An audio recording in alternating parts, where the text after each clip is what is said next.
मेडी जी online coaching classes में आप लोग का स्वागत है।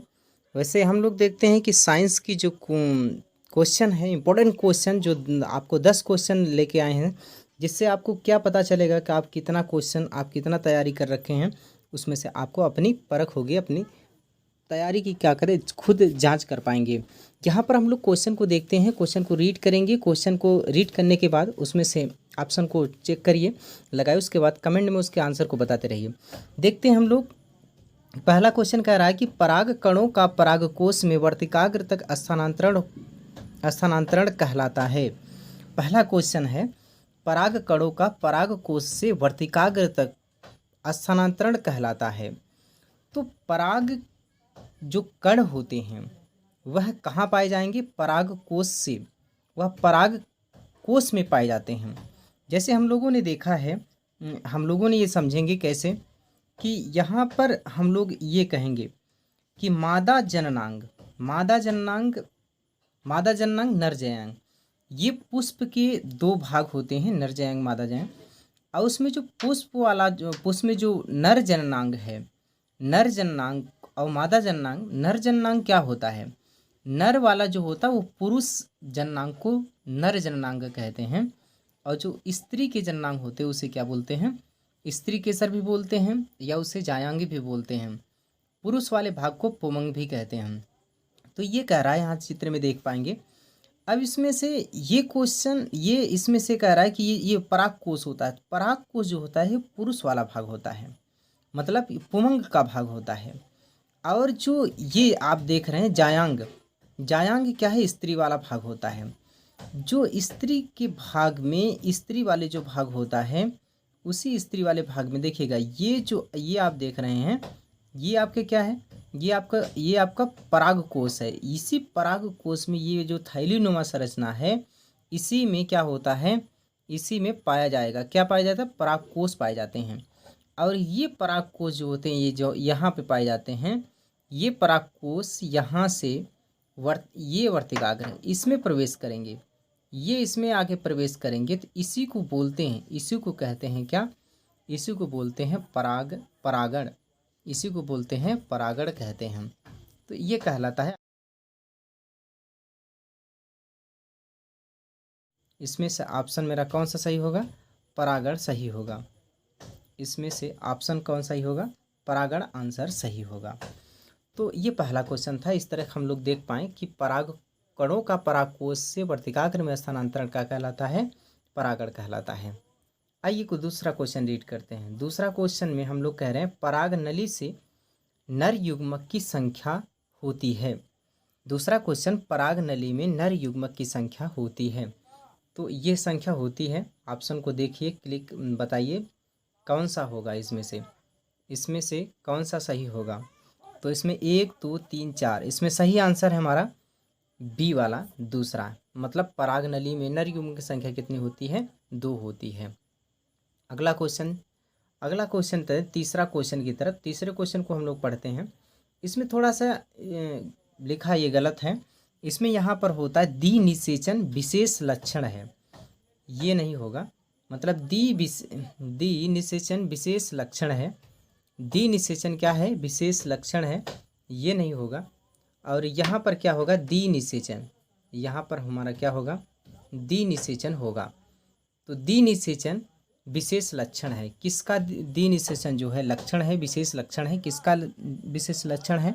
यहाँ पर इसको हम लोग देख पाएंगे, ये आमृतबीजी पादप का, ये आवृत बीजी पादप का, मतलब ऑप्शन हमारा कौन सही होगा? बी वाला सही होगा। तो इस प्रकार से हम लोग इसको समझ पाए। क्वेश्चन नंबर तीसरे के बाद क्वेश्चन नंबर चौथे की तरफ चलते हैं। क्वेश्चन नंबर चौथा को हम रीड करेंगे। क्वेश्चन नंबर चौथा कह रहा है एंजियोस्पर्म में निषेचनोपरांत बीज कवच बनता है। तो क्या होगा? एंजियोस्पर्म में निषेचन उपरांत बीज कवच बनता है। तो इसमें से कौन सा ऑप्शन सही होगा? हम लोग क्वेश्चन नंबर 4 की बात कर रहे हैं। क्वेश्चन नंबर 4 में इसमें ऑप्शन सही होगा हमारा अध्यावरण। कौन सही होगा? अध्यावरण सही होगा। क्वेश्चन नंबर 5 की तरफ चलते हैं। क्वेश्चन नंबर 5 में क्या कह रहा, निषेचन के बाद कौन सा भाग फल में बदल जाता है। निषेचन के बाद कौन सा भाग, पुष्प का कौन सा भाग, निषेचन के बाद पुष्प का कौन सा भाग फल में बदल जाता है।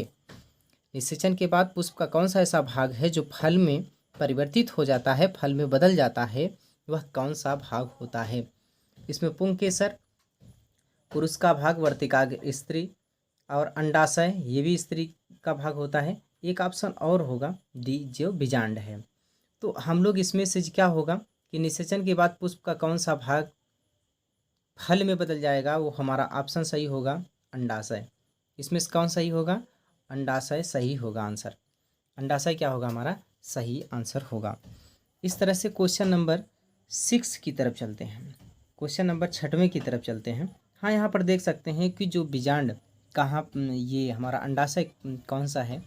अंडाशय आप देख पाएंगे कि अंडाशय जो होता है वह स्त्री का भाग होता है।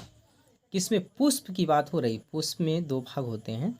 इसमें ये अंडाशय जो दिखाई दे रहा है, ये अंडाशय, इसका जो पुरुष स्त्री वाला जो भाग है, ये वाला, यही क्या हो जाता है, ये फल में क्या हो जाता है, परिवर्तित हो जाता है, फल में बदल जाता है। तो आगे क्वेश्चन नंबर 6 को देखते हैं। क्वेश्चन नंबर 6 क्या कह रहा है। क्वेश्चन नंबर 6 को हम लोग रीड करेंगे। क्वेश्चन नंबर 6 को हम लोग क्या करेंगे, रीड करेंगे। क्वेश्चन नंबर 6 क्या कह रहा है, देखिए कह रहा है, निषेचन के दौरान परागकणों से निकलने वाली परागनलिका सामान्यतः किसके द्वारा बीजांड में प्रवेश करती हैं। निषेचन के दौरान परागकोश में से परागकण निकलते हैं।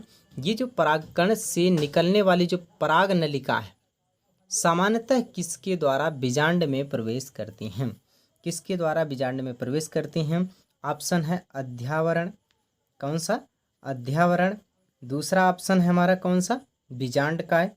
तीसरा निभागी, और चौथा है अंडद्वार। क्या है चौथा, अंडद्वार।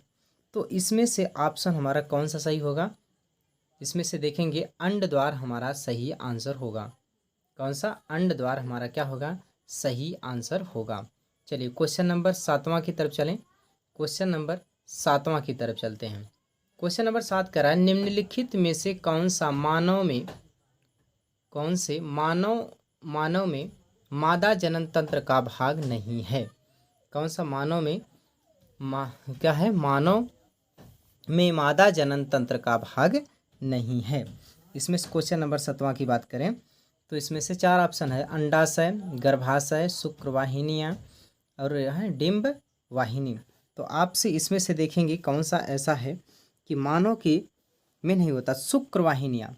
मानव निम्न में से कौन सा मानव में मादा जनन तंत्र का भाग नहीं है। तो किसका, मादा मतलब क्या, स्त्री। तो स्त्री वाले देखिए, अंडाशय स्त्री का भाग होता है, गर्भाशय स्त्री का होता है, डीप वाहिनियाँ ये भी क्या होता है, स्त्री का ही भाग होता है। हम लोग यहाँ पर देख पाएंगे कि इसमें से जो ये है, ये भी स्त्री का भाग होता है, मतलब ये किसका होता है, मादा का होता है। और ये भी क्या होता है, गर्भाशय, ये भी मादा का होता है, स्त्री का होता है। तो ये भी आंसर सही नहीं, ये भी गलत, ये भी गलत। हाँ, इसे शुक्रवाहिनियाँ पुरुष में होता है, मतलब किस में होता है, नर जननांग होता है। और ये भी क्या होता है, स्त्री का होता है। इसमें सही ऑप्शन कौन सा हो गया, शुक्रवाहिनी आपका सही आंसर हो गया। अगला क्वेश्चन करते हैं, क्वेश्चन नंबर 8 को पढ़ते हैं। तो क्वेश्चन नंबर 8 कह रहा है, परिवार नियोजन की अस्थायी विधि है। परिवार नियोजन की अस्थायी विधि है, पहला है गर्भ निरोधक गोलियाँ। कौन सा भैया, गर्भ निरोधक गोलियाँ। दूसरा है निरोध का प्रयोग करना। तीसरा है वैसेक्टॉमी, और चौथा ऑप्शन है गर्भ समापन, मतलब गर्भपात।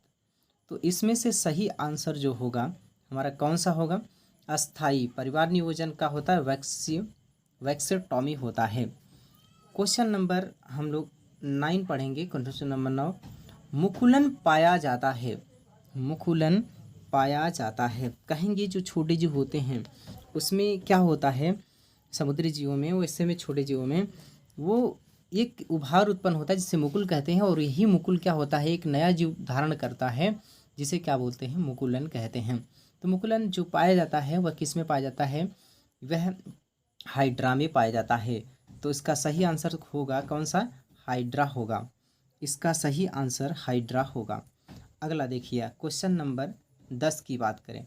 क्वेश्चन नंबर 10 में क्या कर रहा है? पौधों में कायिक प्रवर्धन के लिए कौन सा भाग अधिक अनुकूल है?